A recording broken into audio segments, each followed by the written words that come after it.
Salve gente, sono Matt La Volpe e oggi vi recensirò un capolavoro chiamato One Punch Man. Il manga One Punch Man è frutto di una collaborazione tra un autore di web manga, One, e Yuzuki Murata. Yuzuki Murata già lo conoscerete per il manga sportivo, ovviamente shonen, chiamato Eye Shield 21. E cosa porta un disegnatore affermato come Murata a lavorare insieme a una persona che finora pubblica soltanto online un fumetto, ovviamente sempre chiamato One Punch Man, One, disegnato in maniera così tanto pessima che sembra quasi uscita dalle mani di un bambino di 8 anni? Beh, ovviamente la trama, l'originalità dell'idea.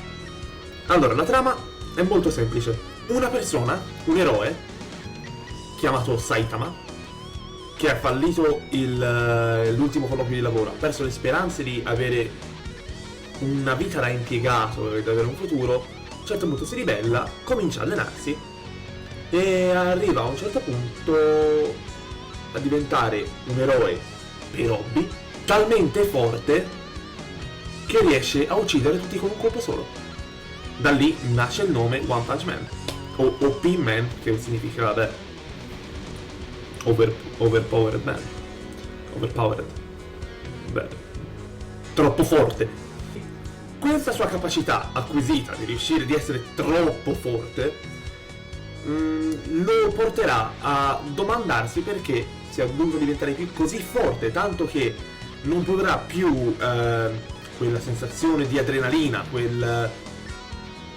quell'enfasi dei combattimenti che provava all'inizio, e quasi si annoia in tutto, troverà la noia ovunque.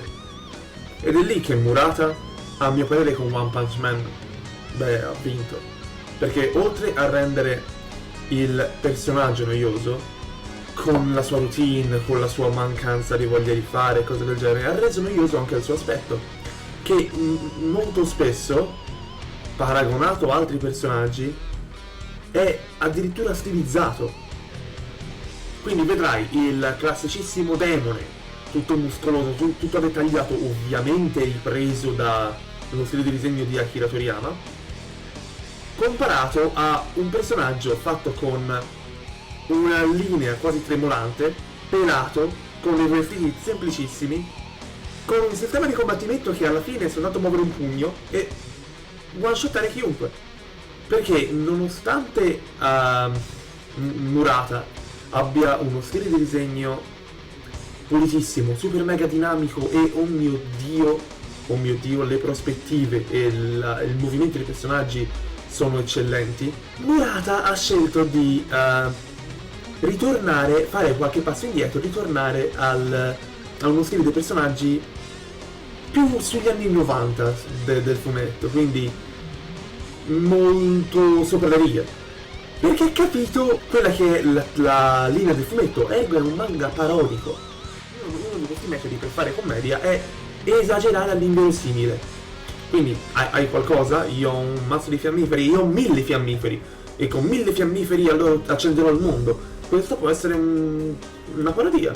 E infatti vedrai che tutto il manga si porta intorno i vari cliché, quindi che sono degli anni 90, quindi nemici sempre più forti, tutto a livello procedurale, sfide sempre più impossibili, antagonisti che sono quasi caricaturali, tipo il classicissimo scienziato pazzo che vuole con la sua invenzione, mutazione genetica conquistare il mondo, o un ladro super mega potente che vuole soltanto pensare a se stesso e pensa che lui è l'essere perfetto, oppure il classicissimo mostro che utilizzava soltanto il 30% della forza e quindi poi si evolverà, raggiungerà lo stadio più forte, più potente, e quindi così, mentre il personaggio principale, quello troppo forte, è piatto, non ha evoluzioni, non ha cambi di umore, non ha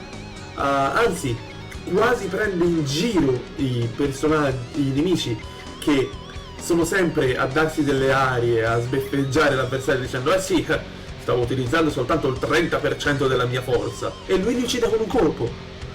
Per finire, One Punch Man è un fumetto che consiglio a chiunque, dai neofiti agli esperti di fumetti.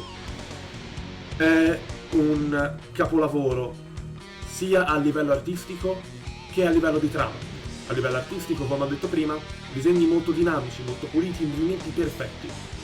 A livello di trama, una parodia senza eguali. Nella trama non ci saranno mai buchi, non sarà mai lenta, manterrà sempre, seguendo ogni arco, il solito pattern, ergo arriva il nemico più forte, lui lo batte e così via, allenamenti, cose del genere, però senza svecchiare, cioè svecchiando tutto.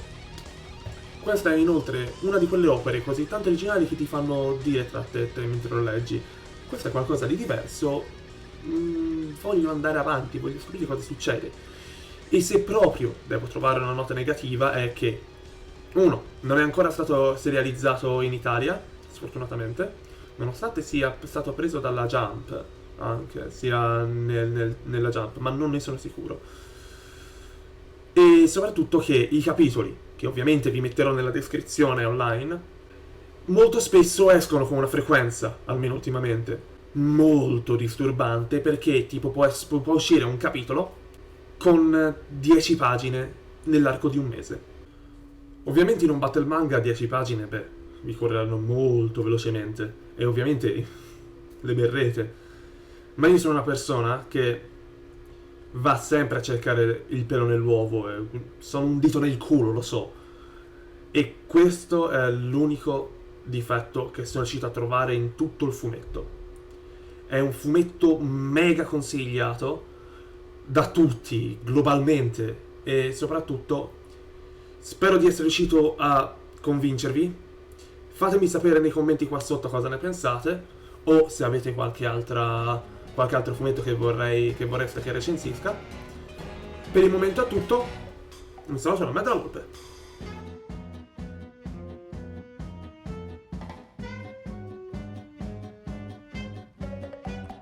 Allora, partiamo dalle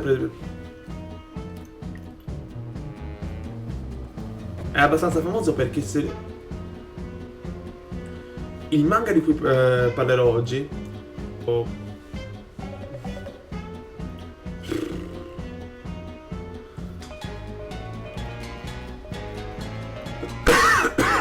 cazzo era questo?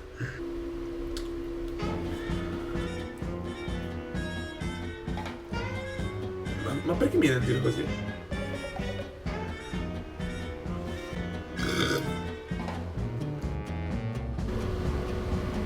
No, non va bene, va bene, va bene.